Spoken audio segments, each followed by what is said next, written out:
আমার প্রার্থনা শোনো 25শে বৈশাখ, আর একবার তুমি জন্ম দাও রবীন্দ্রনাথের। হতাশায় স্তব্ধ বাক্য, ভাষা চাই আমরা নির্বাক।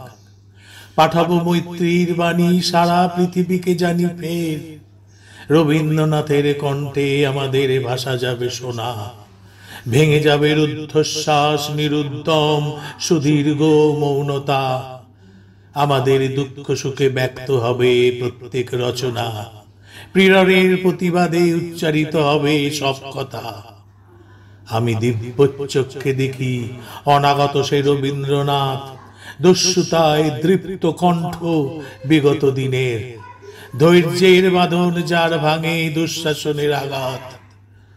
যন্ত্রণায় রুদ্ধ বাক, যে যন্ত্রণা সহায়হীনের, বিগত দুর্ভিক্ষে যার উত্তেজিত তিক্ত তীব্র ভাষা। মৃত্যুতে ব্যথিত আর লোভের বিরুদ্ধে খরদার, ধ্বংসের প্রান্তরে বসে আনে দৃঢ় অনাহত আশা। জন্ম তার অনিবার্য, তাকে ফিরে পাবই আবার। রবীন্দ্রনাথের সেই ভুলে যাওয়া বাণী অকস্মাৎ করে কানাকানি। দামামা ওই বাজে দিন বদলের পালা, এই ঝোড়ো যুগের মাঝে। বিস্ফারিত দৃষ্টি মেলে আকাশ, গতিরুদ্ধ বায়ু, আবিশ্ব জিজ্ঞাসায় এক চোখে মুখে ছড়ায় রঙিন সংশয় স্পন্দিত স্বপ্ন, ভীত আশা উচ্চারণহীন। মেলে না উত্তর কোনো সমস্যায় উত্তেজিত স্নায়ু। ইতিহাস মোড় ফেরে পদতলে বিধ্বস্ত বার্লিন। পশ্চিম সীমান্তে শান্তি, দীর্ঘ হয় পৃথিবীর আয়ু। দিকে দিকে জয়ধ্বনি, কাঁপে দিন রক্তাক্ত আবায়।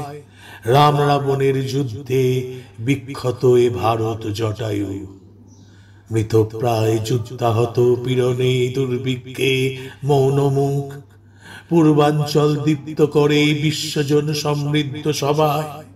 রবীন্দ্রনাথের বাণী তার দাবি ঘোষণা করুক, এবারে নতুন রূপে দেখা দিক রবীন্দ্র ঠাকুর। বিপ্লবের স্বপ্ন চোখে, কণ্ঠে গণসঙ্গীতের সুর।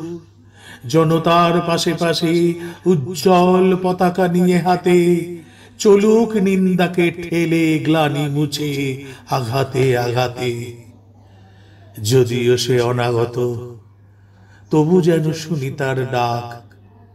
আমাদেরই মাঝে তাকে জন্ম দাও 25শে বৈশাখ।